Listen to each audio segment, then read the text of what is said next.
Today we talk about how can you sign out of your account on your TeamViewer app. So you just follow these ways, then it's going to work with you. So all you have to do, so you just go here, you go above this sign, click on it here.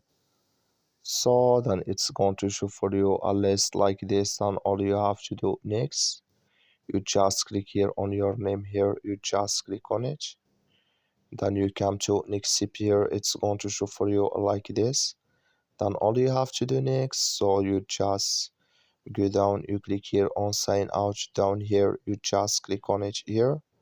When you just click here on sign out, so then here automatically it's going to take you out of your account on your TeamViewer app.